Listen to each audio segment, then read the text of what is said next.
স্বাগত বন্ধুরা, আজ আমরা বানাবো বাড়িতেই বাজারের মতন খুবই সুস্বাদু ঘুগনি। তো আমরা মটরটাকে রাতভর ভিজিয়ে রেখেছিলাম।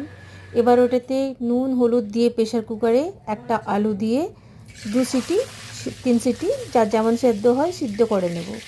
এবার সরষের তেলে গরম মশলা ফোড়ন দেব, একটু জিরা, শুকনো লঙ্কা আর এলাচ দিয়েছি।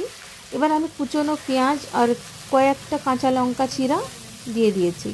এটা খুব ভালোভাবে আমরা মিশিয়ে নেব তেলের মধ্যে।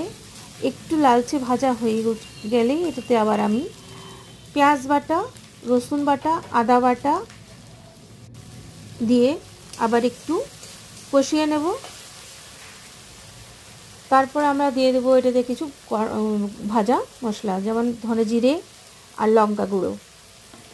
এই মশলাগুলোকে দিয়ে আমরা আবারও ভালোভাবে মশলাটাকে কষিয়ে নেব।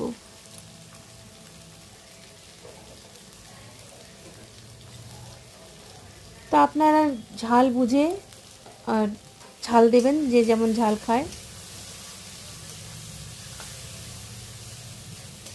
মশলাটা খুব ভালোভাবে ভাজা হয়ে আসলেই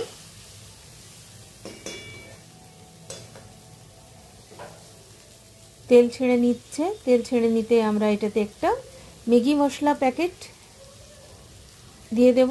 আবার একটা বা আপনি 2-3 চামচ মতন টমেটো কেচাপ দিয়ে দেবেন। আমার কাছে ছোট পাউচ ছিল, আমি ওইটাই দিয়ে দিয়েছি।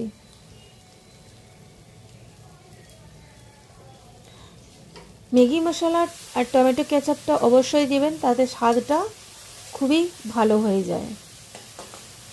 এবারও খুব ভালোভাবে মিশিয়ে নেব মশলার সাথে।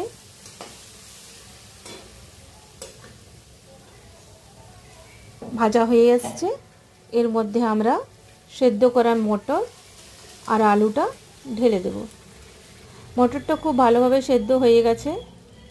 আলুটা আমরা কড়াইয়ের মধ্যেই খুন্তি দিয়ে একটু কেটে নেব বা চটকে নেব।